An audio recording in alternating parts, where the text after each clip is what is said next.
ফেরেশতারা ওই সমস্ত ব্যক্তিদের কাছে এসে ইন্তেকালের সময় সুসংবাদ দিবেন। আল্লাহ রাব্বুল আলামিন আমাকে পাঠাইছেন সুসংবাদ দেওয়ার জন্য। চলেন, দুনিয়ার জমিনের সফর শেষ, এবার দুনিয়ার থেকে বিদায় হওয়ার পরেই আল্লাহর দিদার নসিব হইব। আল্লাহর দিদারের সংবাদ শোনার পরেই মনটা পাগল পারা হয়ে যাবে দুনিয়া ছাড়ার জন্য। এই তো দুনিয়া ছেড়ে দিলেন, কোনো কষ্ট নাই, মৌতের কোনো কষ্ট নাই, বিনা কষ্টে দুনিয়া ছেড়ে দিবেন। 2 নাম্বার, পরহেজগার মুসলমান। এই পরহেজগার মুসলমান যারা হবে তাদেরও তো দুনিয়াতে চলতে ফিরতে অনেক কষ্ট আছে না নাই? মনে চাইছে দুনিয়ার একটা স্বাদ আহ্লাদ বুক করার জন্য, কিন্তু আল্লাহ বাধা দিয়েছেন, নিষেধ দিয়েছেন, ওইখানে যাওয়া যাবে না। মনের চাওয়ারটারে কুরবানি দিয়ে দিয়েছে। ইচ্ছা করলে উনি হারাম পথে টাকা ইনকাম করে টিনের ঘর পাল্টাইয়া বিল্ডিং বানাতে পারতেন। মনের স্বাদ মনেই রইল, পূরণ করার জন্য পা বাড়ান নাই, আল্লাহ নিষেধ করে রাখছে। হালাল পথে চলতে গিয়া, পরহেজগারির জীবন অবলম্বন করতে গিয়া অনেক কষ্টের সম্মুখীন হয়েছেন, অনেক কুরবানি দিয়েছেন আল্লাহকে খুশি করার জন্য, পরহেজগারির জীবন যাপন করার জন্য। জীবনে কষ্ট করে যখন দুনিয়ার হায়াত শেষ করলেন, হাক্কা তুকাতিহির উপরে আমল করেছেন। আল্লাহ পাক রব্বুল আলামিন, আল্লাহ পাক রব্বুল আলামিন ফেরেশতা পাঠাইয়া তার কাছে একটা সুসংবাদ দিবেন। ও আল্লাহর বান্দা, পরহেজগারির জীবন যাপন অবলম্বন করার কারণে আল্লাহর পক্ষ থেকে সুসংবাদ। কি সুসংবাদ? আল্লাহ পাক প্রত্যেকের জন্য জান্নাতও বানাইছেন, জাহান্নামও বানাইছেন। ইমানদার হওয়ার কারণে তুমি জান্নাতের মালিক, কিন্তু তোমার জন্য একটা সুসংবাদ দিচ্ছি, এটাই প্রত্যেক মানুষের জন্য জাহান্নামের ভয় আছে, কিন্তু তোমার জন্য কোনো ভয় নাই। কেন জানোনি? তুমি পরহেজগার হওয়ার কারণে, পরহেজগার হওয়ার কারণে, পরহেজগার হিসেবে তুমি সুসংবাদ লও, জাহান্নামের আগুন না ছুঁয়াই তুমি সহজ হিসাবে পাইবা জান্নাত।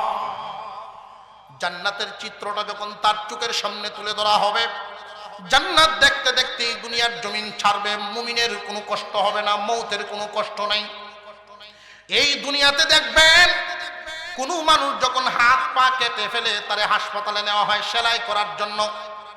অনেকেই দেখবেন ডাক্তারের হাতের সুই, কেসি, যুগাল যন্ত্র দেখেই চিল্লানো শুরু করে, না গো সেলাই লাগতো না, আছে না নাই? বাড়িতে মুখে সেলাই লাগতো না। ডাক্তার বলেন একটা ইঞ্জেকশন নিয়ে আসেন, দুনো সাইডে দিয়ে ফুস করা হয়, রুগীর সামনেই সেলাই করা হয়, ব্যথা সে পায় না। সুইয়ের পাওয়ার কি কমে গেছে না আগের সুইটাই আছে? আলহামদুলিল্লাহ নাহমাদুহু ওয়া নাস্তাঈনুহু ওয়া নাস্তাগফিরুহু ওয়া নু'মিনু বিহি ওয়া নাতাওয়াক্কালু আলাইহি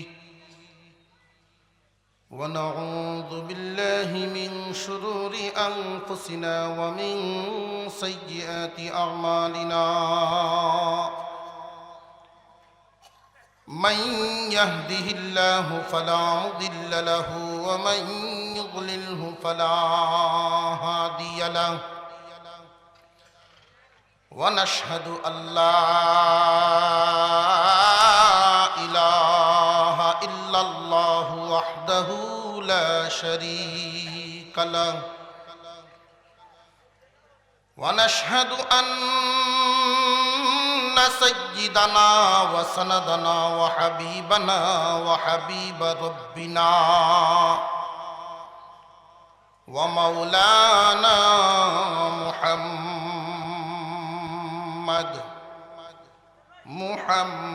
محمدا عبده ورسوله الذي أرسل إلى الناس كافة بشيرا ونذيرا وداعيا إلى الله بإذنه وسراجا منيرا. أما بعد فأعوذ بالله من الشيطان الرجيم. بسم الله الرحمن الرحيم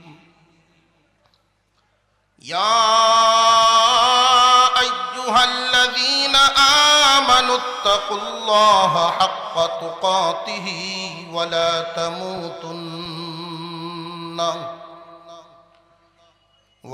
تموتن إلا وأنتم مسلمون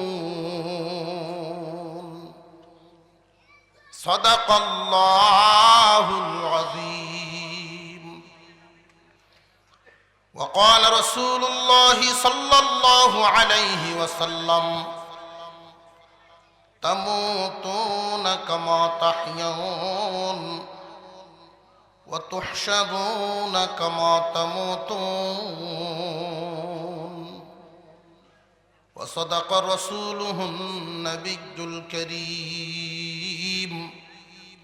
ونحن على ذلك من الشاهدين والشاكرين والحمد لله رب العالمين اللهم صل على محمد وعلى آل محمد كما صليت على إبراهيم وعلى آل إبراهيم إنك حميد مجيد اللهم بارك على محمد وعلى آل محمد كما باركت على إبراهيم وعلى آل إبراهيم إنك حميد مجيد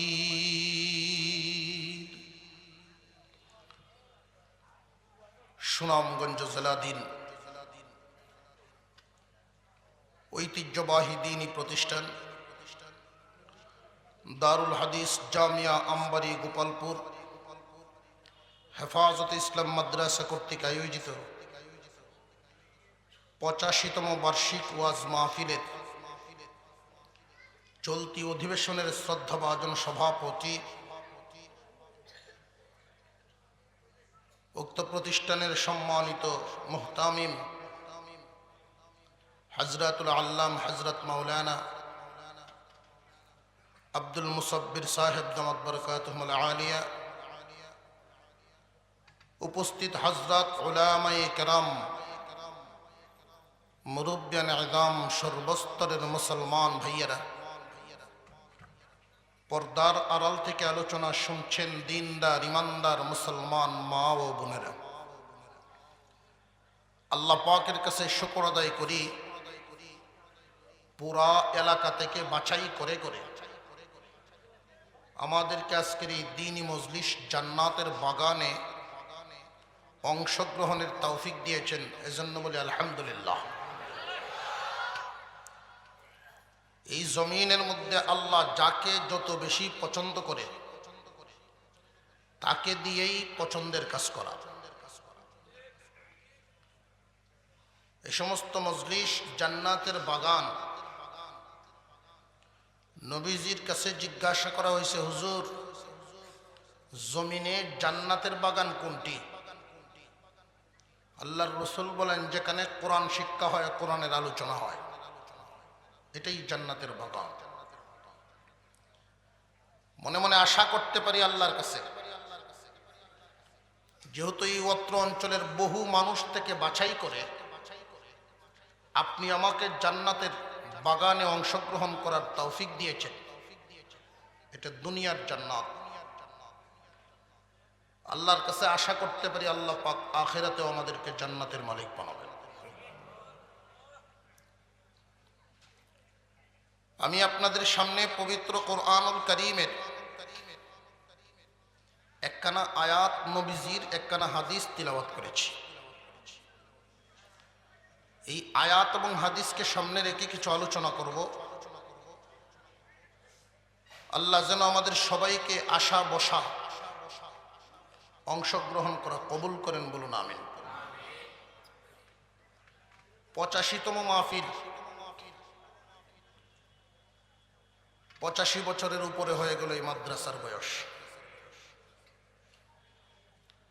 এই অত্র অঞ্চলের বহু মানুষ বড় কপালওয়ালা। আমার শেখে দেওনা অধ্যক্ষ মিজানুর রহমান চৌধুরী দামাত বরকাতুহুল আলিয়া, তিনি মাঝে মাঝে বলেন, কোন এলাকায় যদি কোনো কওমি মাদ্রাসা হয়, ওই এলাকাবাসীর জন্য এতটাই ভাগ্যের ব্যাপার। কওমি মাদ্রাসা হওয়া মানে এই এলাকাবাসীকে আল্লাহ বস্তায় ভরে জান্নাতে নিতে চান।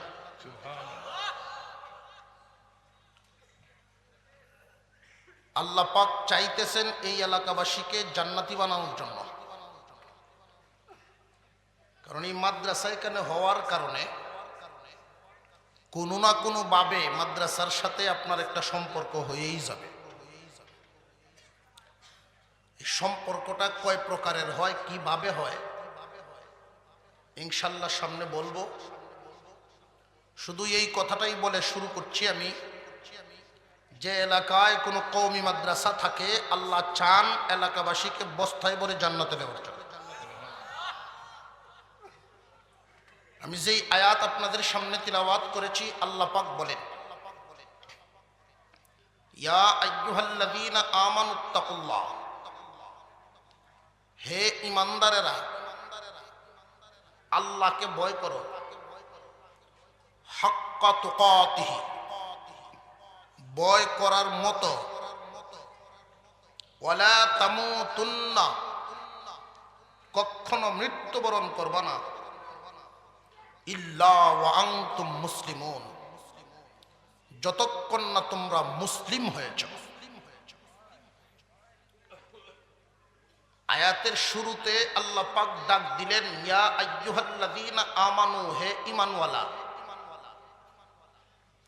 আয়াতের শেষে আল্লাহ বলেন, মুসলিম না হয়ে মৃত্যুবরণ করো না। এই পৃথিবীর জমিনে যত মানুষ আছে, মুসলিম ও মুসলিম, সমস্ত মানুষের মৃত্যু আছে না নাই? এতে কোনো সন্দেহ আছে? মৃত্যু যে আসবে, মরণ যে লাগবে, এই মাসালায় সব একমত, কোনো ভিন্ন মত নাই। আবু জেহেলও একমত, হ্যাঁ মরণ লাগবে। ইমানদার মুমিন আল্লাহ পাক আমাদেরকে বড় পছন্দ করেন, আদর করেন। এই জমিনের মধ্যে ইমানদার মুমিন ছাড়াও আরো মানুষ আছে না নাই? আল্লাহ পাক রব্বুল আলামিন ইমানদারদেরকে ডাক দিয়া বলেন, মুসলিম না হইয়া মইরো না। হাসরের মাঠ যখন কায়েম হবে, একদল মানুষকে আল্লাহ পাক বিনা হিসাবে জাহান্নাম দিবেন, আরেক দল মানুষকে আল্লাহ পাক বিনা হিসাবে জান্নাত দিবেন। হাসরের মাঠ এমন একটা দিন, 50,000 বছর সমপরিমাণ লম্বা। এত সময় পর্যন্ত বিচার কার্য হবে। হাসরের মাঠের তুলনায় জাহান্নামের আযাব, জাহান্নামের শাস্তি আরো কঠিন। এই জন্য এক দলের ব্যাপারে আল্লাহ সিদ্ধান্ত দিবেন, ওরা এতক্ষণ সময় জাহান্নাম থেকে বাঁচার কোনো অধিকার রাখে না।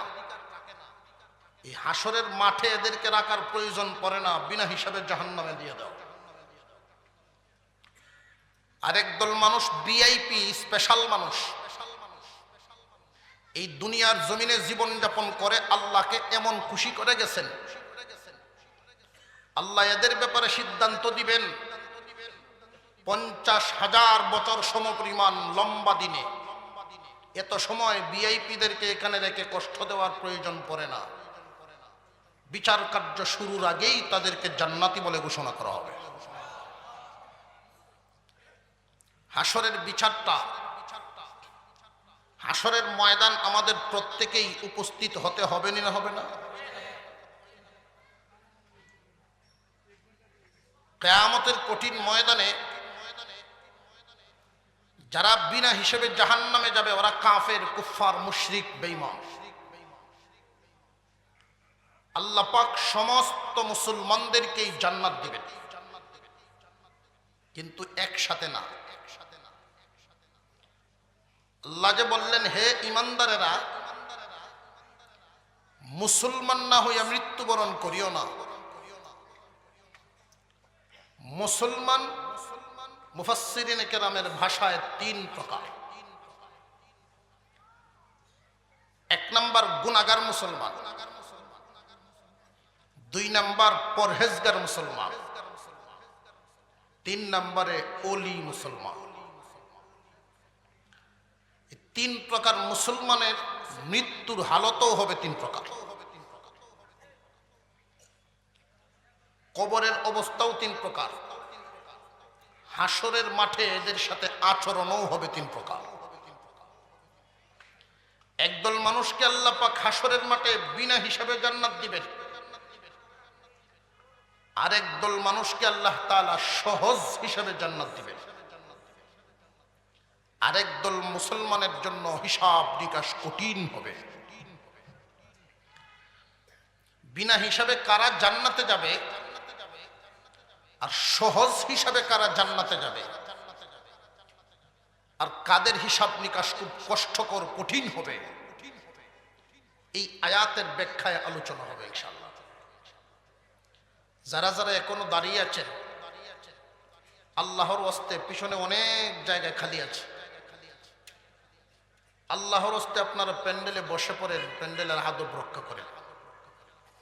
এই সমস্ত মজলিসে আসাতে আমরা খুশি না বেজার?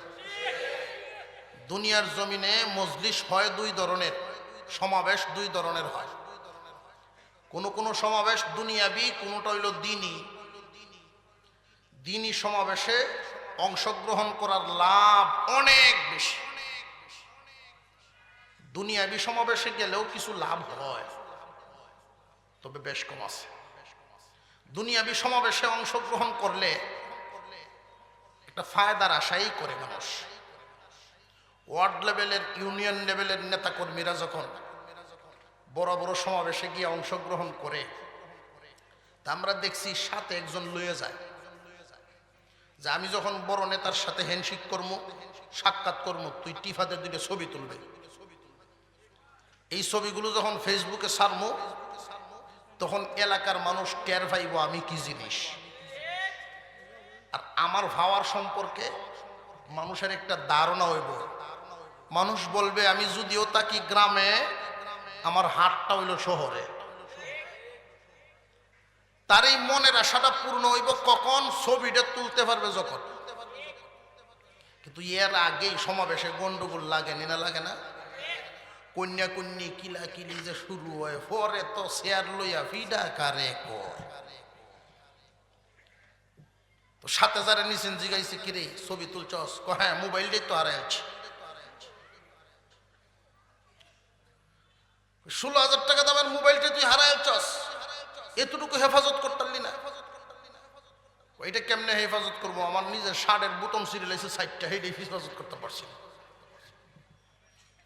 তো এই সমস্ত মজলিসে আসার ফায়দা এমন, আমরা অংশগ্রহণ করছি পরে, বদলা পাইছি আগে, অগ্রিম বদলা। আজকে আমবাড়ি গোপালপুর টাইটেল মাদ্রাসার মাহফিল, এই সংবাদটা কি আজকের না আরো আগের? আল্লাহ পাকের কোন বান্দা যখন নিয়ত করে ফেলছেন যে মাহফিলে যাব, জান্নাতের বাগানে যাব, মহান আল্লাহর পক্ষ থেকে ঘোষণা হয়ে গেছে, ফেরেশতারা আমার বান্দা নিয়ত করে ফেলছে, দেওয়া শুরু করে দাও। আপনি আমি মাহফিলে আসার জন্য ঘর থেকে কদম বাড়ানোর সময় আল্লাহ পাক একজন ফেরেশতা পাঠায়া দিয়েছেন ঘরের দরজায়। ফেরেশতার কাজ হলো বান্দা কতটা কদম লাগায়া মাহফিল পর্যন্ত পৌঁছবে, কদমগুলো গণনা করা। এই কদমগুলো গণনা করে করে যখন আল্লাহর সামনে পেশ করা হয়, আল্লাহ পাক বলেন একে 10 দাও, এক এক কদমে 10টা করে নেকি দাও।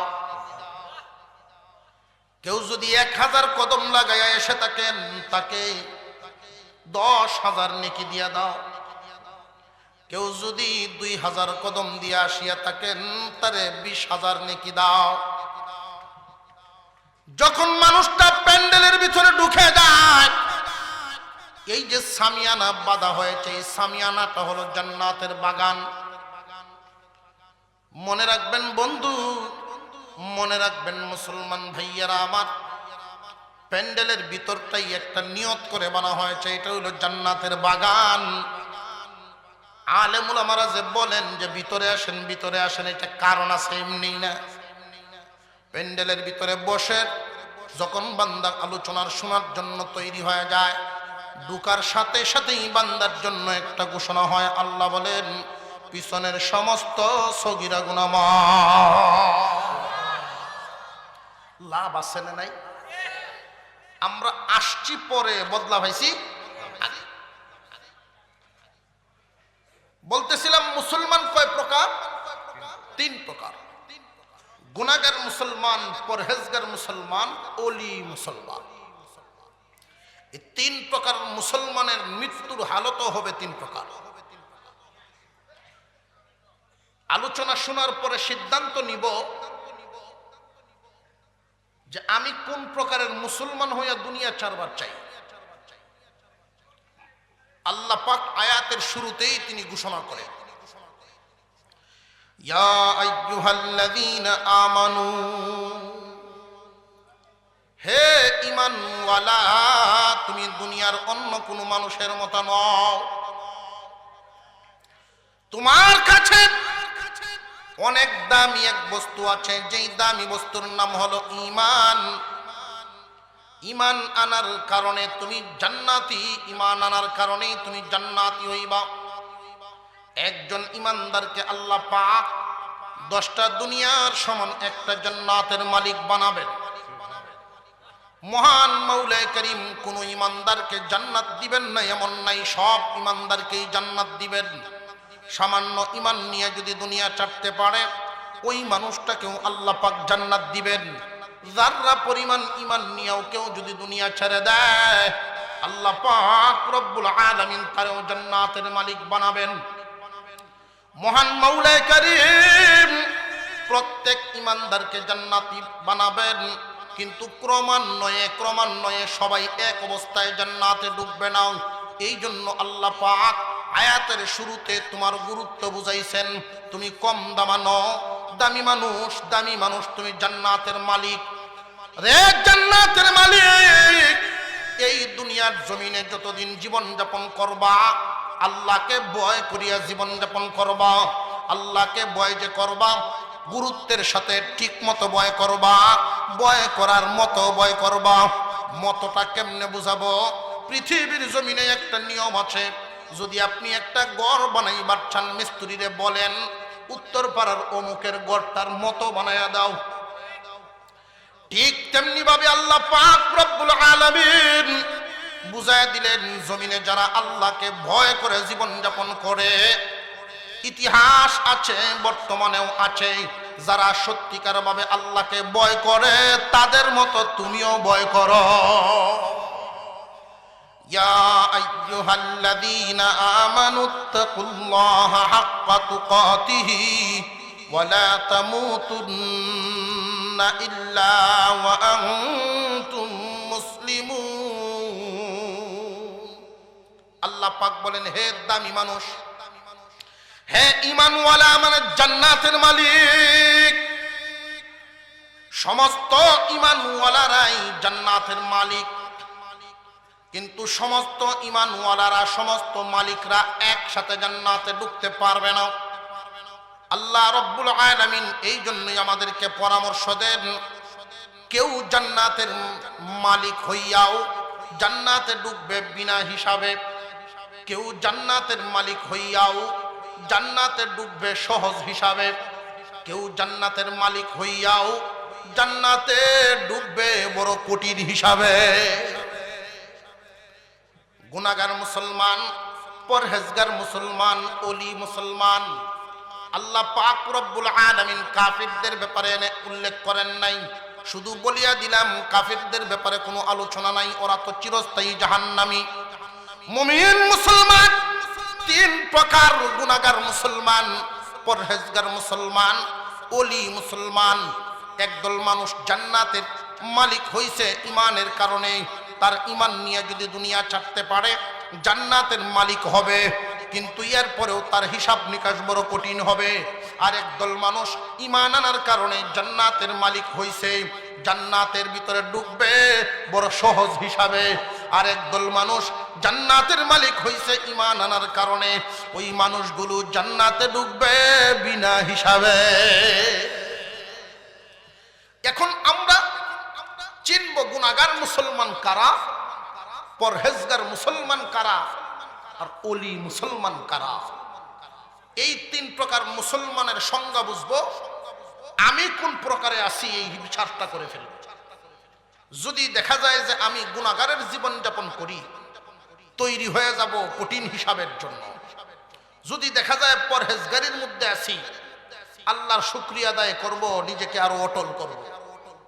যদি দেখা যায় ওলি মুসলমানের মধ্যে আছি, আলহামদুলিল্লাহ আল্লাহর শুকর আদায় করব। কথা বুঝে আসতেছে? গুনাহগার মুসলমান ইমানদার তো বটে, ছয় কথায় বিশ্বাস করার নাম, অর্থাৎ ইমানে মুফাসসাল। যেই কথাগুলি বলছে এই কথাগুলোর উপরে বিশ্বাস করার নামই হইল ইমান। ছয় কথায় বিশ্বাস যেই ব্যক্তিটা করে, ইমানটা এটা বিশ্বাসের ব্যাপার, আমলের না। মনে মনে বিশ্বাস করি আল্লাহ আছেন না নাই, আওয়াজে তো বোঝা যায় সন্দেহ আছে কোন। আল্লাহ আছেন না নাই তো এখন টের পাইতেছি। আল্লাহ আমার কেমন? আসমান জমিনের মালিক যে আল্লাহ, এটা আবু জাহেলেও কইত। আমার কওয়া আর আবু জাহেলের কওয়া একটু বেশ কম হওয়ার দরকার আছে না নাই? হুজুর আকরাম সাল্লাল্লাহু আলাইহি ওয়াসাল্লামের সামনে আবু জাহেল গিয়া বলে, বাতিজা, তুমি যে আল্লাহর দাওয়াত দাও আর আমি যে আল্লাহ মানি, দুইজন কি ভিন্ন নাকি একই? আসমান জমিনের মালিক যে আল্লাহ, এটা আমিও মানি, তুমি কোন আল্লাহর দাওয়াত দাও? তোমার আল্লাহর পরিচয় চাই। আবু জাহেলেও খুদা মানে, আবার 360 মূর্তিও তো আছে তার, আছে না নাই? আল্লাহ রব্বুল আলামিন নিজের বৈশিষ্ট্য, নিজের পরিচয় তুলে ধরলেন সূরা ইখলাস নাজিল করার মাধ্যমে। ইখলাস শব্দের অর্থই হলো খাঁটি করা। ও দোস্ত আমার, জানায়া দিন, কুল হুয়াল্লাহু আহাদ, আল্লাহ হলেন একক। আল্লাহ কয়জন? এই একজনটা যে এই দুনিয়ার জমিনে একজন বহু আছে, কিন্তু আল্লাহর মতো না। আল্লাহ হলেন একক। এই পৃথিবীর জমিনে একক কোনো বস্তু নেই, শুধুমাত্র আল্লাহ। কুল হুয়াল্লাহু আহাদ। আমরা অনেকেই মনে করি যে আল্লাহ এক, এক বটে, কিন্তু আল্লাহর যে একাত্মবাদ, এটা কেমন একক? ওয়াহিদ মানে হইল এক, আহাদুন একক। কেমন একক? এককের ব্যাখ্যাটা আল্লাহ নিজেই দিলেন, আল্লাহুস সামাদ। তিনি হলেন অমুখাপেক্ষী। এই পৃথিবীর জমিনে অমুখাপেক্ষী বলতে কোনো কিছুই পাবেন না। একটা আরেকটার সাহায্য ছাড়া আত্মপ্রকাশ করতে পারে না, একে অপরের সাহায্য ছাড়া কোনো কিছুই দাঁড়াইতে পারে না, নিজেকে প্রকাশ করতে পারে না। যেমন ধরেন আগুন, আগুন তো আমরা মনে করি হয়তো একক, কিন্তু বাতাসের সাহায্য ছাড়া আগুন জ্বলতে পারবে না। এই পৃথিবীর জমিনে এমন কোন বস্তু নাই একটা আরেকটার মুখাপেক্ষী নয়, একে অপরের মুখাপেক্ষী, একটা আরেকটার মুখাপেক্ষী। আল্লাহ রব্বুল আলামিন জানায়া দিলেন, ও পয়গম্বর, আপনি আপনার চাচা তথা সব জাতিকে জানায়া দেন আমার বৈশিষ্ট্যটা, আল্লাহু আহাদ, আল্লাহ হলেন একক। আল্লাহু সামাদ, তিনি হলেন স্বনির্ভর পরনির্ভর নয়। এই পৃথিবীর জমিনে মক্কা সহ তামাম পৃথিবীতে যত মূর্তি পূজারীরা আছে, মূর্তি কি স্বনির্ভর না পরনির্ভর? বুঝে আসতেছে? মূর্তি নিজে নিজে জন্ম নিতেই তো পারে না, আরেকজনে বানানি লাগে। নিজে নিজে হাঁটতে পারে না, চলতে পারে না, ক্ষমতা নাই। আবু জেহেল বুঝছে ঠিক, সে বুঝে বেকামি করছে। মূর্তি কারোর কোনো উপকার করতে পারে? কেউ কোনো ক্ষতি? আল্লাহর রাসূল যখন এই কথা বললেন, হুজুর সাল্লাল্লাহু আলাইহি ওয়াসাল্লামের সামনে একজন সাহাবী দাঁড়াইছে। উনি দাঁড়ায় বলতেছেন, হুজুর আমি মূর্তির থেকে উপকার পাইছি। আল্লাহর রাসূল তারে দেখেই চিনে ফেলছেন যে উনি সরল সহজ সাহাবী। অনেক মানুষ আছে কথা বলার সিস্টেম ভালো না, দিলটা বড় সাদা। বাটি অঞ্চল থেকে এক লোক আমারে ফোন দিয়া বলছেন একদিন, ইটনা এলাকার, হুজুর প্রোগ্রাম একখান দেওয়ার কথা আছেন, দিতেন না? আমি বলছি আপনি কার সাথে কথা বলছিলেন? কয় আপনি দালালের সাথে কথা হচ্ছে। বললাম আমার দালাল কে? আমরা উপজেলা মসজিদের খতিব সাহেব। এই কথা যদি খতিব সাহেব শুনতো তাহলে তারা কি করবো? আমি বুঝতে পারছি যে উনি যে বলতেছেন দালাল শব্দটা হেয় প্রতিপন্ন করার জন্য নয়, তার দিল ভালো, দিল তার সহজ সরল। আল্লাহর রাসূলের সামনে এমন সাহাবীও ছিলেন, গিয়া বলতেন, ও মুহাম্মদ তোমার কাছে নাকি একটা দেও আইয়ে জিবরাইলের ব্যাপারে। তাই বলে নবীজি এদের সাথে গুসাও করেন নাই, দূরে তারায়াও দেন নাই, কাছে নিয়ে বসাইছে। যেই মানুষটা দুনিয়াতে যত সহজ সরল, তার আখিরাত তত সরল সহজ। আমরা তো অনেক সরল সোজা মানুষ নিয়ে হাসি তামাশা করি মাঝে মাঝে। প্রায় সময় আমার চিন্তা আসে এদের চেহারার দিকে তাকায়, আহারে আমার চাইতে অনেক দিক থেকে তুমি উত্তম, তোমার হিসাব বড় সহজ। যেই মানুষ নিজেরটাই বুঝে না আরেকজনের টোকাইবো, চিন্তা করবো কোন সময়? আল্লাহর রাসূলের সামনে দাঁড়ায় সাহাবী বলে ফেলছেন, হুজুর মূর্তির থেকে উপকার পাইছি আমি। আল্লাহর নবী বলেন, আপনি দাঁড়ান। এই কথাটা যদি সকলের সামনে খোলামেলা না হয়, অনেকের ভিতরে এটা গুতাইব, মূর্তি মনে হয় উপকার করতে পারে। কেমনে পাইছেন উপকার এটা বলে। হুজুর সাল্লাল্লাহু আলাইহি ওয়াসাল্লামের এই সাহাবী বলতেছিলেন, হুজুর ইসলাম গ্রহণ করার আগে মূর্তিকে আমি বড় ভালোবাসতাম, মূর্তিকে আমি বড় পছন্দ করতাম। বাজারে গেলে কোনো মূর্তি পাইলেই কিনে নিয়ে আসতাম, ঘরের পছন্দ মতো জায়গায় সেট করে রাখতাম। ইসলাম গ্রহণের পরে না আগে? রে যুবকেরা কান পেতে শুনেন, আফসোসের সাথে বলি, আল্লাহর নবীর সাহাবী তো বলতেছেন ইসলাম গ্রহণের আগের কথা, কিন্তু অনেক মুসলমান মূর্তি কিনে কিনে ঘরে লটকাইয়া রাখে। আল্লাহর পয়গম্বর বলেন, আমার আগমন মূর্তি ধ্বংস করার জন্য। তুমি যদি বিশ্বনবীর সত্যিকারের উম্মত দাবি করো, তাহলে কেমনে আলমারির ভিতরে মূর্তি রাখো? আল্লাহর পয়গম্বরের সাহাবী বলেন, হুজুর মূর্তির বড় মহব্বত করতাম, এই জন্য একবার আটা দিয়ে একখান মূর্তি আমি বানাইছি। কি দিয়া?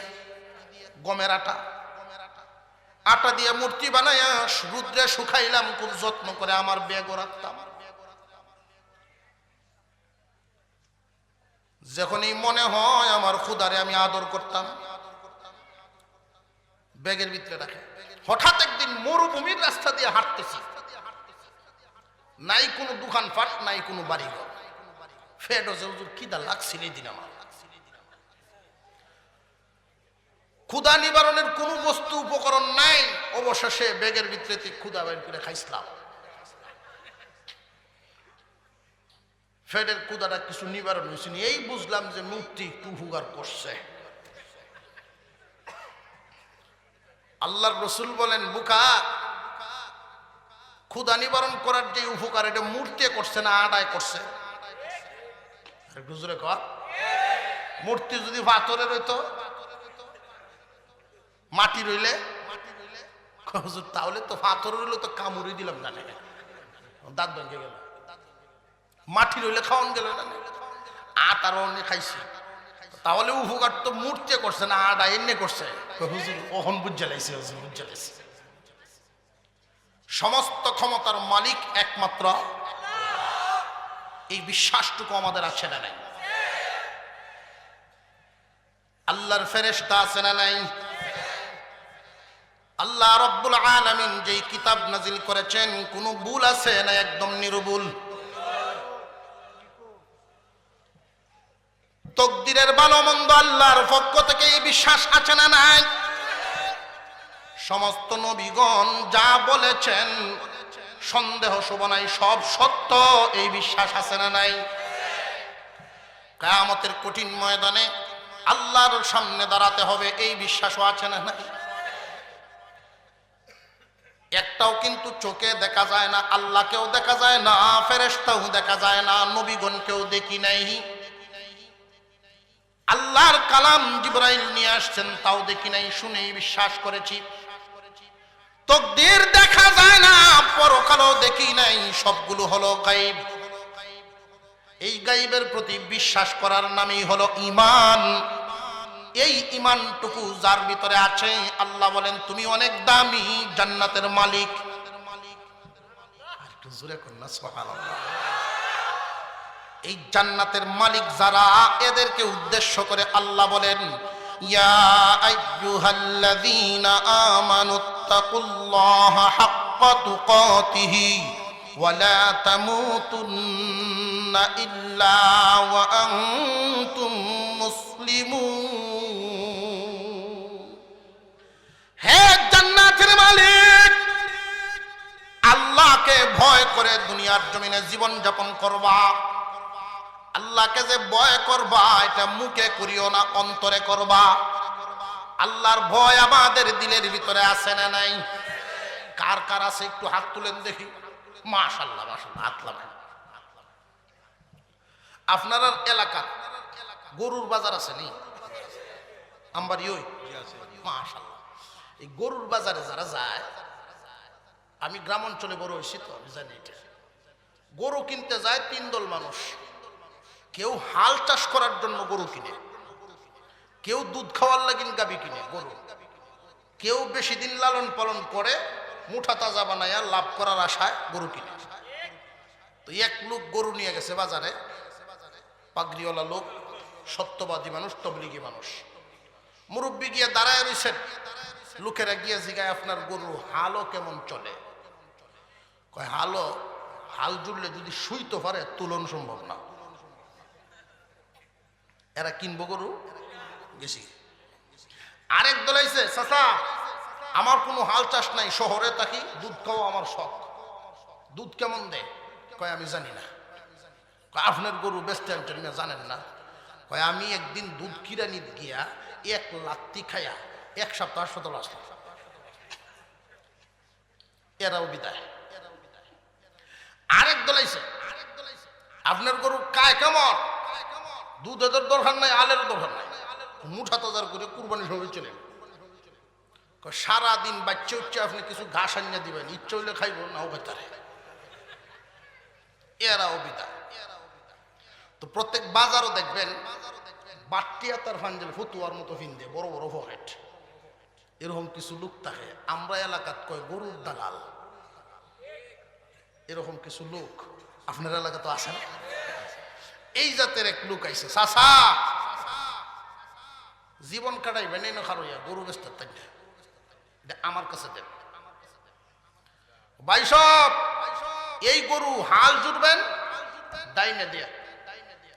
যারা গিরস মানুষ তারা বুঝেন, ডাইনা গরুটা একটু শক্তিশালী লাগে। ডাইনে দিয়ে জুড়বেন, কি পরিমাণ আটবো, শুইব না উঠবো এটা কয় না। আলো ডাইনে দিয়ে জুড়বেন, দুধ ইচ্ছা মতো টানবেন। খাওয়া সারা বছর বন হয়ে খাইব বলি, কেয়ার খাইব। এই কথা শুনে কাস্টমার যে একটা ভিড় দিল, তখন আসল যে মালিক বলতেছে, বাজান আমার গরু বেচতাম না। কেন? যে আমার গরুর যে এত গুণ, এটা তো আমি জানি না, যে আমি কেন বেচতাম। আরে বাজান কথা কইেন না, একটা গুণও তোমার গরুত নাই, সব আমার মুখ। শুধু আমরা না, আল্লাহর ভয় আছে কিনা এই কথা যদি জিজ্ঞাসা করা হয়, বাংলাদেশের সকল মুসলমান হাত তুলব। কিন্তু এই ভয়টা হাতে এবং মুখেই দিলে কম। মুসলমান কয় প্রকার বলছিলাম? গুনাহগার মুসলমান, পরহেজগার মুসলমান, ওলি মুসলমান। এক নাম্বার গুনাহগার মুসলমানদেরকে আমরা চিনে ফেলি, ঈমান ঠিকই আছে কিন্তু আমলে সমস্যা। সুবিধা হইলে আছে নামাজ, অসুবিধা হইলে নাই। মনে চাইলে আছে, মনে না চাইলে নাই। রমজান মাস যদি বৈশাখে দাওয়ামারির সময় হয় তাহলে রোজাও ছেড়ে দেয়। ইন্টারমিডিয়েট ডিগ্রি পরীক্ষা দেয় ছেলে মেয়েরা, মা বাবা কয় বাচ্চা থাকলে রোজা রাখবে না, পরীক্ষা যেহেতু রোজা ছেড়ে দেয়। আল্লাহর হুকুমের ব্যাপারে খুব দুর্বলতা, আল্লাহর হুকুম পালন করে না, আল্লাহকে মনে মনে বিশ্বাস করে ঠিকই, ঈমান আছে কিন্তু আমল না। ইনকাম করার ক্ষেত্রে হালাল হারাম তমিজ, হালাল হারামের পার্থক্য করে না, হালাল এবং হারাম সব একসাথে মিশায়। হালাল পথে যদি কামায় 500, হারাম পথে সুযোগ পাইলে 5000 লয়। নামাজও পড়ে, ঘুষও খায়। এই মানুষগুলো গুনাহগার মুসলমান, ইমানদার ঠিকই কিন্তু গুনাহগার মুসলমান। মুসলমান 3 প্রকার, মরার হালতও 3 প্রকার, হাসরের বিচারও হবে 3 প্রকার। আল্লাহ বলেন, রে জান্নাতের মালিকেরা, অর্থাৎ ইমানদারেরা, রে জান্নাতের মালিকরা, এই দুনিয়ার জমিনে আল্লাহকে ভয় করো, ভয় করার মতো করবা। মুসলমান না হইয়া কখনো মৃত্যুবরণ করো না। আল্লাহ যে বললেন মুসলমান না হইয়া মরিও না, এটা কোন ধরনের মুসলমান হওয়ার কথা আল্লাহ ওয়াজ করলেন? গুনাহগার মুসলমান যে না, না গুনাহগার মুসলমান হওয়া নয়। কিন্তু বর্তমান সমাজে গুনাহগার মুসলমানের সংখ্যা আছে না নাই? কম না বেশি? সুদ ঘুষে 6 লাভ হয়ে গেছে, হালাল হারাম কোনো চিহ্নিত নাই, বেশিরভাগই হারাম খাওয়া। নামাজে যখন মুসল্লি দাঁড়ায় কোন ধরনের খানা খায় আসছে এই বিবেচনা মানুষের থাকে না, পার্থক্য থাকে না। হারাম খায়া নামাজে দাঁড়াইছে, পেটের ভিতরে হারাম খাদ্য, কথা কইতে আইছে আল্লাহর সাথে। হারাম টাকার পোশাক পরিধান করেছে, হারাম খাদ্য খেয়েছে, আল্লাহর ঘর মসজিদে এসে বসছে। খুব ভালো করে বুঝবেন বান্দা, হারাম উপার্জন পাহাড় পরিমাণ করেও লাভ নাই। হালাল পথে মোটা ভাত, মোটা কাপড়ে অনেক বরকত আছে। দেওবন্দের কাছে একটা জায়গা ছিল, ওইখানে এক লোক বসবাস করতেন, লোকটার নাম শাহজি আব্দুল্লাহ। গরিব মানুষ, হাওরের ঘাস খেতে বাজারে বিক্রি করতেন, এই হলো তার পেশা। প্রতিদিন 8 আনার ঘাস বেচতেন, 8 আনা পয়সার ঘাস বিক্রি করতেন, 4 আনা দিয়া পরিবারের বাজার সদাই করতেন। বাকি 4 আনার মধ্যে 2 আনাই দান খয়রাত করে দিতেন, আর 2 আনা জমায়া রাখতেন। জমাইতে জমাইতে যখন 2 টাকা হয়ে যেত, তখন এই মুরব্বী আলেম উলামা ইয়াকুব নানুতুবি রহমাতুল্লাহি আলাইহির এক কিতাবের মধ্যে এটা পাইছে। ওই সমস্ত আলেমদেরকে দাওয়াত দিতেন, আর ওই আলেম উলামারাও অপেক্ষায় থাকতেন কোন দিন জানি শাহজি দাওয়াত দিব। এক লোক প্রশ্ন করেন, হুজুর বড় বড় জমিদারেরাও দাওয়াত দিয়ে আপনাকে খাওয়াইতে পারে না, নিতে পারে না, অথচ শাহজি যার ঘরের অবস্থা হলো এমন, বৃষ্টি আসতে পরে বাহিরে আর ঘরে একসাথেই বৃষ্টি পড়ে। তেমন উন্নতি নেই, এত গরিব মানুষের বাড়িতে যাওয়ার জন্য আপনার মন পাগল পারা হয়ে যায়। কারণ কি? উনি জবাব দিয়েছিলেন, তোমরা জানো না সাজির বাড়িতে যদি একবার খানা খাই 40 দিন পর্যন্ত ইবাদতে মজা পাই। হালালের মধ্যে বরকত আছে না নাই? রে মুসলমান ইমানদার ভাইরা আমার, হালাল খানা খাইয়া মানুষের উন্নতি হবে, শারীরিক উন্নতি, মানসিক উন্নতি হবে। আর যদি কোনো মানুষ হারাম খায় তাহলে অবস্থা কিন্তু ভালো নয়। পচা গান্দা খাবার খাইয়া শুকর কুকুরের স্বাস্থ্য মোটা হতে পারে, মানুষের মোটা হবে না, অসুস্থ হবে। ঠিক তেমনি ভাবে হারাম হালাল পার্থক্য না করিয়া যদি জীবন যাপন করে, ভালো এবং মন্দ সব সাথে যদি একসাথে মিশায়া ফেলে, ইহুদি খ্রিস্টান বেঈমানদের উন্নতি হতে পারে, মুসলমানদের উন্নতি হবে না। মুসলমানদের যদি উন্নতি করবার চাও, হালাল রাস্তা বাছিয়া না। মুসলমান ভাইরা, এক প্রকার চিনলাম গুনাহগার মুসলমান, হালাল হারাম পার্থক্য করে না, যা পায় তাই নয়। নামাজ সুবিধা পাইলে পরে, অসুবিধা হইলে ছাড়ে, কাজের চাপ নামাজ ছেড়ে দিছে, আছে না নাই? আমি একবার দেখি এক লজিং বাড়িতে রাত্রে বাজে 11:30টার মতো, একটু পরে পরে ইকামত শোনা যায়, 3বার 4বার একসাথে ইকামত দিব কেউ নামাজ। আমি বাইরে গেছি, চাচা কিতা করে? ওই নামাজ পড়তেছি। বেটা নামাজ পড়তেছেন ভালো কথা, এত তা কাদ কামাতেছে না কিতা?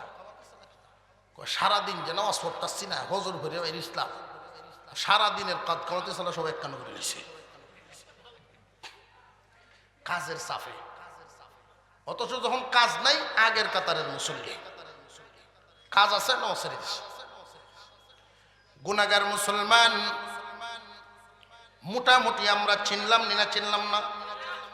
হিসাব মিলায় ফেলেন আমরা কোন ক্যাটাগরিতে আছি, গুনাহগারের মধ্যে নাকি? যদি গুনাহগারের মধ্যে থাকেন তাহলে বুঝিয়া রাখবেন, একটু পরেই বলবো, গুনাহগারের মরণ হবে এক প্রকারে, পরহেজগারের মরণ হবে আরেক প্রকারে, ওলিদের মরণ হবে আরেক প্রকারে। হাসরের মাঠ 3 প্রকারের জন্য ভিন্ন ভিন্ন অবস্থা।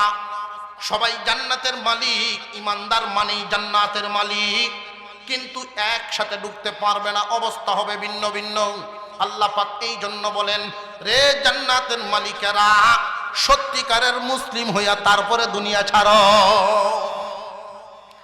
1 নাম্বার চিনলাম গুনাহগার মুসলমান, 2 নম্বরে পরহেজগার মুসলমান। পরহেজগার মুসলমান কারা? হালাল এবং হারাম পার্থক্য করে জীবন যাপন করে যারা। একজন মানুষ প্রয়োজনে একবার খানা খাবে, মুঠা ভাতে মুঠা কাপড়ে জীবন যাপন করবে, তবু হারাম পথে কদম বাড়াবে না, হারাম খাদ্য গ্রহণ করবে না। একজন মানুষ আল্লাহর হুকুম পালন করতে গিয়া যত কষ্টের সম্মুখীন হোক না কেন, দুনিয়ার কাছে আখেরাতকেই প্রাধান্য দিবে। দুনিয়া এবং আখেরাত দুইটা যদি তার সামনে তুলে ধরা হয়, আখেরাতকেই তুলে ধরবে, আল্লাহর সন্তুষ্টিটারে সব সময় প্রাধান্য দিবে। হালাল এবং হারাম চিহ্নিত পার্থক্য করিয়া চলবে। হারাম পথে জীবনে কোনোদিন 1 টাকাও গ্রহণ করবে না। আর হালাল পথে যদি সুযোগ পায়, প্রতি মাসে 100 কোটি টাকা কামাইলেও জায়েজ আছে না নাই? হালাল পথে যে পরিমাণ ইচ্ছা কামাও, পরহেজগারি নষ্ট হবে না। হালাল পথে যে পরিমাণ পারো কামাও, কোনো অসুবিধা নাই। কিন্তু হারাম পথে যদি 1 টাকা ইনকাম করো, তাহলে তুমি গুনাহগারের কাতায় চলে গেলা, পরহেজগারির মধ্যে থাকতে পারবা না। পরহেজগারের চিহ্ন হলো, পরহেজগার কখনো হারাম পথে গ্রহণ করবে না, হালাল পথ ছাড়বে না। শয়তানের দুকায় পড়ে যদি কোনো সময় অন্যায় হয়ে যায়, তাহলে এমন ভাবে তওবা করে, আল্লাহকে খুশি না করে তার নিজের মন আল্লাহর প্রতি খুশি হয় না।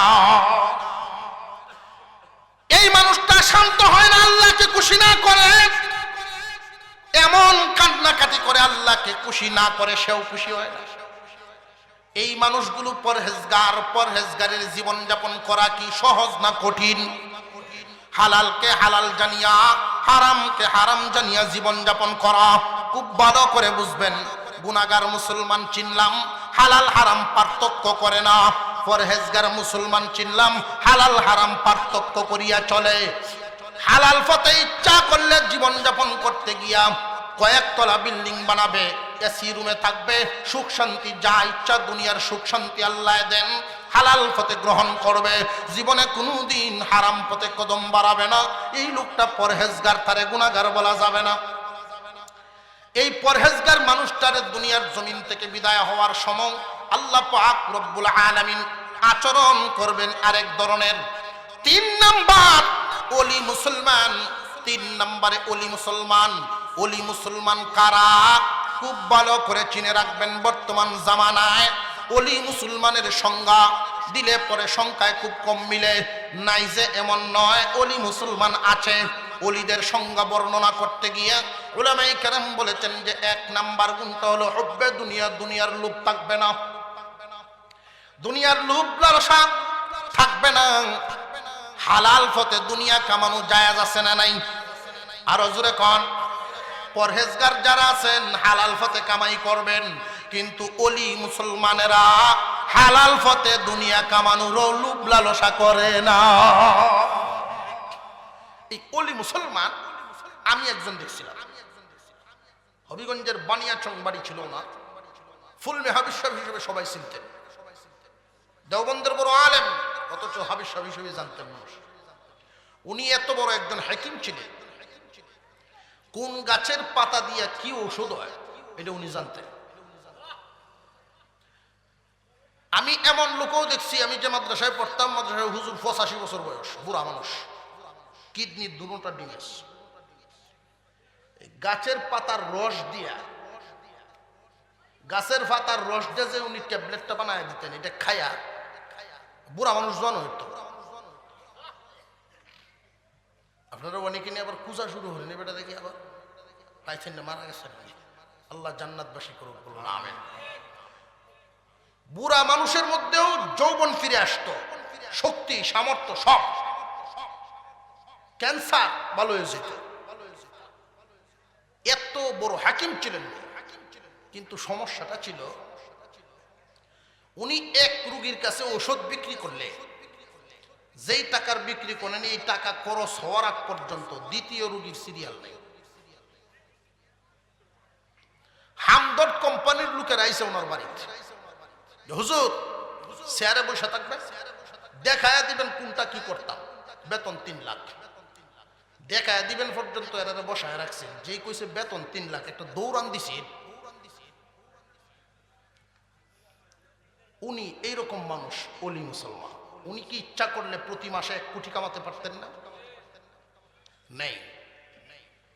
ওলি মুসলমান, পরহেজগার মুসলমান, গুনাহগার মুসলমান কয় প্রকার বললাম?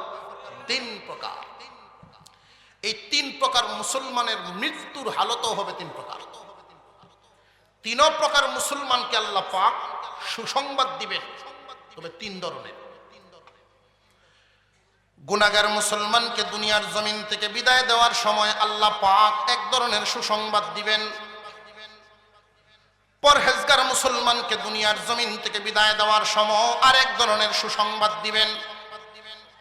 আল্লাহর ওলিগণকে দুনিয়ার জমিন থেকে বিদায় দেওয়ার সময় তাদেরকে আরেক ধরনের সুসংবাদ দিবেন। আল্লাহর ওলি যারা হবে, আল্লাহর ফেরেশতারা এসে জান্নাতের কোনো সুসংবাদ তাদেরকে দিবেন না। কারণ আল্লাহর ওলি যারা আল্লাহর কাছে জান্নাতের জন্য এত দোয়া করেন না, তারা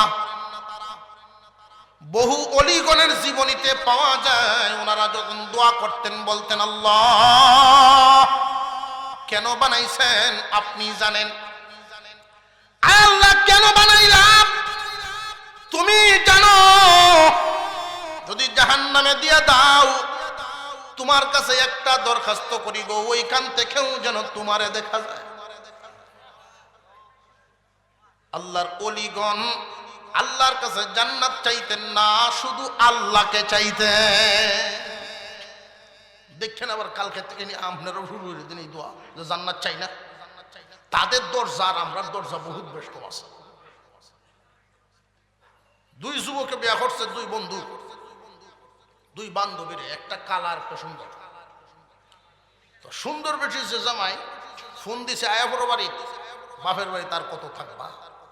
কয় না, তুমি আইসা যদি না নেও আমি যাইতাম না, তুমি আইয়া নিলে আমি যাইব। জামাই চিন্তা করলো আমার বউ সুন্দর, তারে গড় রাখলে গড়টা আমার আলোকিত, তারে গিয়ে দেখলে আমার মন ভালো লাগে। 2000 টাকা একদিন লস হয়ে গেলে গেল, তবু বউ আনন্দ লাগবো। দোকান বন্ধ করে তুই এই গে বউ আনছে। কালো যে মেয়েটা, উনি চিন্তা করলো যে আমি ওইভাবেই করি। মা বাপে জোরে ধরে বিয়া করাইছে যুবকরে, ফোন দিছে যে আয়া ফরো, কয়দিন আর থাকবা? তুমি না নিলে আমি যাইতাম না। যুবকে কয় আল্লাহ আমারে বাঁচাইছে, যা তুই না হইলে না। দুইজন কে হমান দেখছেন, আপনারও নেই অসুবিধা দেন কি? আবার আল্লাহ জান্নাত দিলে দেও, না দিলে নাই।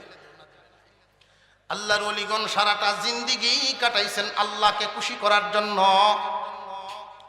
আল্লাহর বন্ধু হয়ে গেছেন, আল্লাহর ওলি হয়ে গেছেন, আল্লাহর নৈকট্য পাইছেন তারা।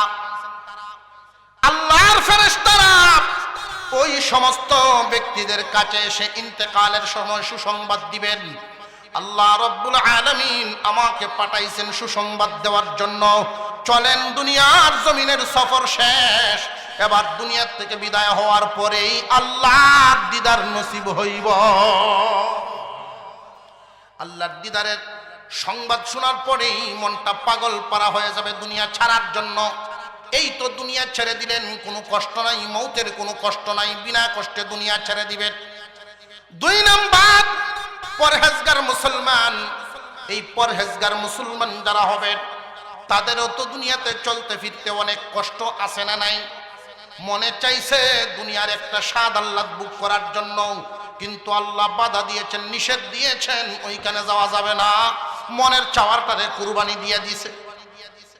ইচ্ছা করলে উনি হারাম পথে টাকা ইনকাম করে টিনের ঘর পাল্টাইয়া বিল্ডিং বানাতে পারতেন। মনের স্বাদ মনেই রইল, পূরণ করার জন্য পা বাড়ান নাই, আল্লাহ নিষেধ করে রাখছে। হালাল পথে চলতে গিয়া, পরহেজগারির জীবন অবলম্বন করতে গিয়া অনেক কষ্টের সম্মুখীন হয়েছেন, অনেক কুরবানি দিয়েছেন আল্লাহকে খুশি করার জন্য, পরহেজগারির জীবন যাপন করার জন্য। জীবনে কষ্ট করে যখন দুনিয়ার হায়াত শেষ করলেন, হাক্কা তুকাতিহির উপরে আমল করেছেন। আল্লাহ পাক রব্বুল আলামিন, আল্লাহ পাক রব্বুল আলামিন ফেরেশতা পাঠাইয়া তার কাছে একটা সুসংবাদ দিবেন। ও আল্লাহর বান্দা, পরহেজগারির জীবন যাপন অবলম্বন করার কারণে আল্লাহর পক্ষ থেকে সুসংবাদ। কি সুসংবাদ? আল্লাহ পাক প্রত্যেকের জন্য জান্নাতও বানাইছেন, জাহান্নামও বানাইছেন। ইমানদার হওয়ার কারণে তুমি জান্নাতের মালিক। কিন্তু তোমার জন্য একটা সুসংবাদ দিচ্ছি, এটাই, প্রত্যেক মানুষের জন্য জাহান্নামের ভয় আছে, কিন্তু তোমার জন্য কোনো ভয় নাই। কেন জানোনি? তুমি পরহেজগার হওয়ার কারণে, পরহেজগার হওয়ার কারণে, পরহেজগার হিসেবে তুমি সুসংবাদ লও, জাহান্নামের আগুন না ছুঁয়াই তুমি সহজ হিসাবে পাইবা জান্নাত। জান্নাতের চিত্রটা যখন তার চোখের সামনে তুলে ধরা হবে, জান্নাত দেখতে দেখতে দুনিয়ার জমিন ছাড়বে, মুমিনের কোনো কষ্ট হবে না, মৌতের কোনো কষ্ট নাই। এই দুনিয়াতে দেখবেন, কোনো মানুষ যখন হাত পা কেটে ফেলে তারে হাসপাতালে নেওয়া হয় সেলাই করার জন্য। অনেকেই দেখবেন ডাক্তারের হাতের সুই, কেসি, যুগাল যন্ত্র দেখে চিল্লানো শুরু করে, না গো সেলাই লাগতো না, আছে না? বাড়িতে মুখে সেলাই লাগতো না। ডাক্তার বলেন একটা ইঞ্জেকশন নিয়ে আসেন, দুনো সাইডে দিয়ে ফুস করা হয়, রুগীর সামনেই সেলাই করা হয়, ব্যথা সে পায় না। সুইয়ের পাওয়ার কি কমে গেছে না আগের সুইটাই আছে? দেখতেছে কিন্তু ব্যথা লাগে না, কারণ হলো সেভ করার ইঞ্জেকশন দেওয়া হয়েছে। মহান আল্লাহ পরহেজগারদের ইন্তেকালের সময় আল্লাহ পাক এক ব্যবস্থা করে দিবেন। ফেরেশতাকে হুকুম দেওয়া হবে, জান্নাতের চিত্রটা তার চোখের সামনে তুলে ধরো। জান্নাত দেখতে থাকবে, অপারেশন ওই দিক দিয়ে চলতে থাকবে, আজরাইলের জান কবজের কাজ শুরু করে দিবেন। জান্নাত দেখতে দেখতে জান্নাতের নেশায় পড়িয়া দুনিয়ার জমিনের সফর শেষ, মৌতের কষ্ট বুঝতো না।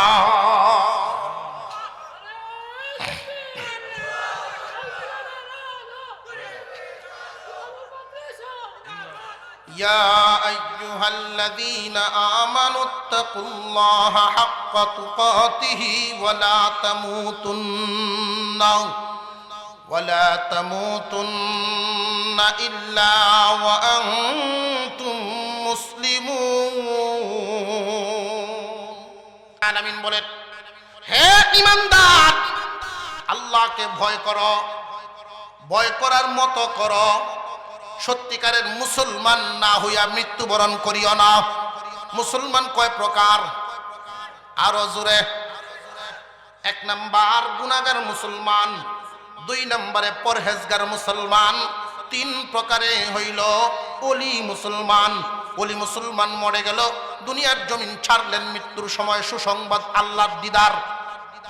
পরহেজগার মুসলমান দুনিয়া ছাড়ার সময় তার সুসংবাদ হলো জান্নাত। জাহান্নামের আগুন নাই, সরাসরি জান্নাত।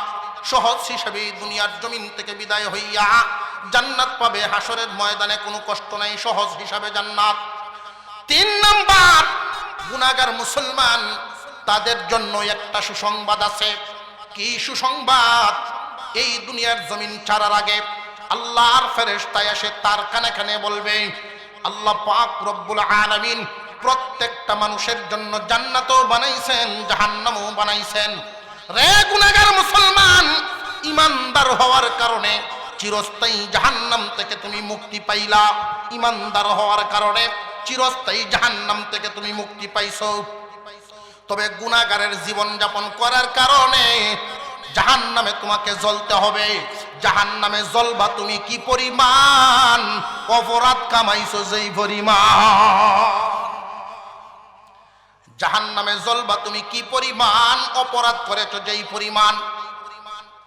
1 ওয়াক্ত নামাজ ছেড়েছ, এই পরিমাণ সাজা তোমাকে ভোগ করতে হবে। 2 ওয়াক্ত ছেড়েছ, সাজা তোমার বাড়বে। 3 ওয়াক্ত ছেড়েছ, আরো তোমার সাজা বাড়বে। 10 ওয়াক্ত ছেড়েছ, আরো তোমার সাজা বাড়বে। জীবনের 1/3 কাটা দিয়েছ নামাজ না পড়ে, তাহলে শাস্তি কি পরিমাণ ভুগবে। আল্লাহর বান্দারে, এখনো সময় আছে, এখনো সময় আছে। সকরাত এখনো আসে নাই। গুনাহগারের জীবন যাপনে আমরা যারা আছি, এখনো তওবা করে পরহেজগার না হইয়া যেন দুনিয়া না ছাড়ি। মহান আল্লাহ পাক জাহান্নাম বানায়া রাখছেন মুমিনদেরকে জ্বালাইবার জন্য নয়, কাফেরদেরকে জ্বালাইবার জন্য। এরপরেও মুমিনদেরকে জাহান্নামে কেন নিবেন? পবিত্র করার জন্য। জান্নাত একটা পবিত্র জায়গা, এখানে গুনাহ নামক ময়লা লিয়া জান্নাতে ঢুকা যাইব না। এই দুনিয়াতেও আমরা অনেক সময় দেখবেন লাকড়ি পুরাই, স্বর্ণ পুরাই। লাকড়ি পুরাইলে কয়লা হয়, স্বর্ণ পুরাইলে খাঁটি হয়। আল্লাহ রব্বুল আলামিন ঈমানদার মুমিনদেরকে গুনার কারণে যে জাহান্নামে পুরাইবেন, ওইটা স্বর্ণের মতো পুরাইবেন, খাঁটি বানাইবার জন্য পুরাইবেন। কি পরিমাণ অপরাধ, যেই পরিমাণ।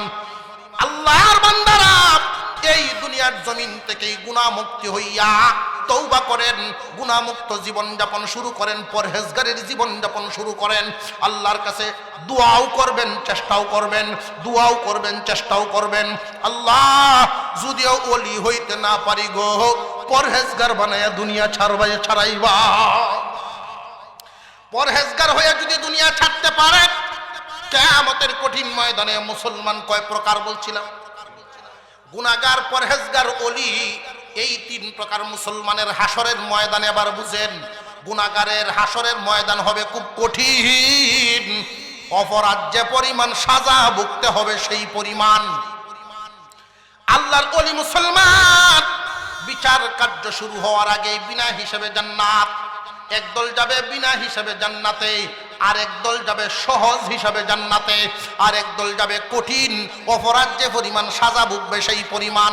আল্লাহর কাছে এখন দোয়া করো, আল্লাহ কিয়ামতের দিন সহজ হিসাবে জান্নাতে যাওয়ার তৌফিক দান করো। সহজ হিসাবে জান্নাতে যাবে যারা, আল্লাহ পাক রব্বুল আলামিন এদেরকে ডাক দিবেন, রে পরহেজগার, তোমার কি কোনো সুপারিশকারী আছে নাকি? এই দুনিয়ার জমিনে দেখবেন ডিগ্রি পাশ করিয়াছে, পরীক্ষায় পাশ করার পরেও সার্টিফিকেট নিয়ে ঘুরতেছে। চাকরিতে জয়েন করার আগে এই সার্টিফিকেট দামি হবে তখন, আরেক বিসিএস ক্যাডারে সত্যায়িত করব যখন। কিয়ামতের কঠিন ময়দানে আল্লাহ পাক একদল মানুষকে স্পেশালিটি দিবেন, তারা যদি সুপারিশ করে গুনাহ পরহেজগারদেরকে আল্লাহ পাক জান্নাত দিয়ে দিবেন। উসিলা স্বরূপ, উসিলা হিসাবে আল্লাহ পাক আলেম ওলামাদেরকে উসিলার মাতাব্বরি দিয়া দিবেন। তোমরা যদি সুপারিশ করো একদলকে মাফ করে দেওয়া হবে। আল্লাহর পয়গম্বর এক হাদিসের মধ্যে বলেন, ক্বালান নবিয়্যু আলাইহিস সালাতু ওয়াস সালাম ইয়াশফাউ ইয়াওমাল কিয়ামাতি সালাসা আল আম্বিয়া সুম্মাল উলামা সুম্মাশ শুহাদা। কিয়ামতের দিন আল্লাহর দরবারে তিন দল মানুষের সুপারিশ গ্রহণযোগ্য হবে। এক নম্বরে নবীগণ, দুই নম্বরে আলেমগণ, তিন নম্বরে শহীদগণ।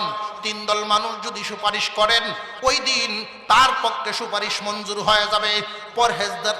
পরহেজগার যারা হবে, ওলি যারা হবে, এই দুই দল এখন চোখের মধ্যে বাসাইতে থাকেন। গুনাহগার যারা বিপদে পড়ে গেল তারা এই দুনিয়ার জমিনে দোয়া করবেন, আল্লাহ পরহেজগারের জীবন যাপন করার তৌফিক দাও। পরহেজগার হইলেও পরে উসিলা কিন্তু তালাশ করতে হবে। পরহেজগারদেরকে আল্লাহ পাক বলবেন, তোমার পক্ষে কি কোনো সুপারিশকারী আছে নাকি? যদি থাকে গো তাহলে ছোটখাটো ভুলগুলো মাফ করে দেওয়া হবে, মাফ করে দেওয়া হবে। ওই সুপারিশের উসিলায় জাহান্নামে না জ্বলিয়া সহজ হিসাবে জান্নাত।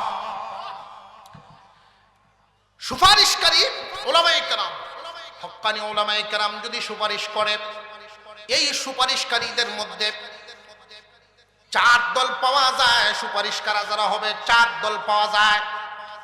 আলেমদের মধ্যে এলমে দিন যারা, বর্তমান জমানায় এলমে দিনের যেই ধারাবাহিকতা চলতেছে, বর্তমান আমাদের দেশে মাদারিসে কওমিয়া, কওমি মাদ্রাসার যে শিক্ষা, তালিম এবং তরবিয়াত, আল্লাহর পয়গম্বরের রেখে যাওয়া তালিম, আল্লাহর পয়গম্বরের রেখে দেওয়া জিম্মাদারি ওই আলেমদের ঘাড়ের উপরে ন্যস্ত আছে। ওলামায়ে কেরাম জীবনটা খাটায় দেন এই লাইনের মধ্যে। 6 থেকে 7 বছর বয়সের সময় মার বিছানার থেকে যে উঠে মাদ্রাসায় চলে আসছিলেন, খুব ভালো করে বুঝবে। আমি মাঝে মাঝে এই মাদ্রাসার হিফজখানায় যখন ঢুকি, মাহফিল থেকে গেলে রাত গভীর হয়ে যায়, ঢুকিয়া যখন দেখি আমার মাদ্রাসার ছেলেরা ঘুমায় আছেন, বুকে বড় ধাক্কা লাগে। ছোট ছোট বাচ্চারা যারা মার সাথে ঘুমানোর বয়স, আল্লাহর কালাম হিফজ করবে, পয়গম্বরের রেখে যাওয়া জিম্মাদারি কাঁধে তুলবে। এই দায়িত্বটুকু কাঁধে উঠায় নেওয়ার জন্য মার বিছানা ছেড়ে দিয়ে নবীর বাগানে শুয়ে পড়ছে। এই যে কালাম মুখস্থ করলো, তারপরেও ঘরে ফিরা হয় নাই। কালাম বুঝার জন্য দারুল হাদিসের মতো মাদ্রাসায় ভর্তি হইল। 25, 26 থেকে 27 বছর বয়স হয়ে গেল, টাইটেল দিল, আলেম হয়ে গেল, খেদমত শুরু হয়ে গেল। জিম্মাদারি গাড়ে উঠলো। জিম্মাদারি তো আর নামে না। 1 মাসের মধ্যে 3 দিন পরিবারে দেয়, 27 দিনেই মাদ্রাসায় দেয়। জীবনটাই কাটায় দিল। বাহির হবে কোন দিন, জিম্মাদারি শেষ হবে কোন দিন, তার সামনে মসজিদের পালকি দাঁড়াইব আইসা যেই দিন। অনেক মানুষ মাদ্রাসায় ঢুকছিলেন তালেবে ইলম হইয়া। আজকে যিনি আমাদের এই অধিবেশনের সভাপতি, উনিও শুনেছি এই মাদ্রাসারই তালেবে। আল্লাহ পাক যে জিম্মাদারি উঠাইয়া দিলেন, এই জিম্মাদারি বহন করা লাগে আলেমদের কতদিন।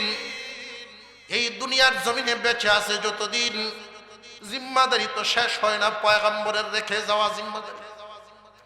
কিয়ামতের কঠিন ময়দানে আল্লাহর পয়গম্বর ডাক দিয়ে বলবেন, রে আমার উম্মতেরা, উম্মতের আলেমগণ, তোমরা আসো। আমার রেখে যাওয়া জিম্মাদারি যে তোমরা লালন পালন করিয়াছিলা, দায়িত্ব পালন করছিলা, একা তো করতে পারো নাই, একদল মানুষ তোমাদের সাথে পাইছিলা। ওই মানুষগুলোরে খুঁজা খুঁজা নিয়ে আসো। কারা কারা তোমার সাথী হয়েছিল, সঙ্গ দিয়েছিল।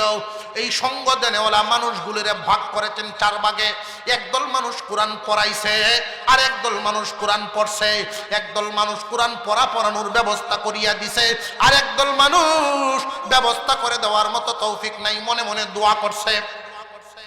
একদল কোরআন পড়াইছেন আলেম উলামারা, আর একদল কোরআন পড়ছেন তালেবে ইলমেরা, আর একদল মানুষ কোরআন পড়ানোর ব্যবস্থা করে দিছে। আল্লাহর দরবারে ওই মানুষগুলোরও অনেক দাম হয়ে যায়, যারা কোরআন পড়ানোর ব্যবস্থা করে দেয়। একদল মানুষ দূর থেকে আসছে এখানে পড়ার জন্য, আল্লাহর কালামের জিম্মাদারি গ্রহণ করার জন্য। এদের খানার ব্যবস্থা করে দেওয়া, এদের থাকার ব্যবস্থা করে দেওয়া, উস্তাদদের সবকিছুর হাজত পূরণ করে দেওয়া, একদল মানুষের কাঁধে জিম্মাদারি উঠায় নেয়। মাদ্রাসার কমিটির সদস্য অনেক আছেন যারা জীবনে নিজের জন্য কোনো কিছুই কারোর কাছে চান নাই, কিন্তু এই ছাত্রদের শিক্ষা ব্যবস্থার জন্য অনেকের কাছে গিয়ে হাত পাতা লাগে। আল্লাহ পাক রব্বুল আলামিন আলেমদেরকে জানায়া দিবেন, আজকে দেখিয়া খুঁজিয়া লন, কিয়ামতের দিন বড় মুসিবতের সময়। ভাই ভাইকে চিনবে না, মা তার সন্তানকে পরিচয় দিবে না, বাবা তার ছেলেকে ভুলে যাবে। এই মুহূর্তে আলেমগণ মানুষের পাশে থাকবে, আলেমগণ মানুষের পাশে থাকবে।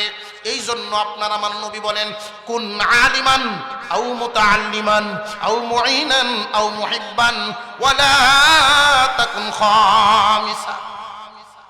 হয়তো নিজে আলেম হয়ে যাও, নয়তো আলেমদের ছাত্র হও।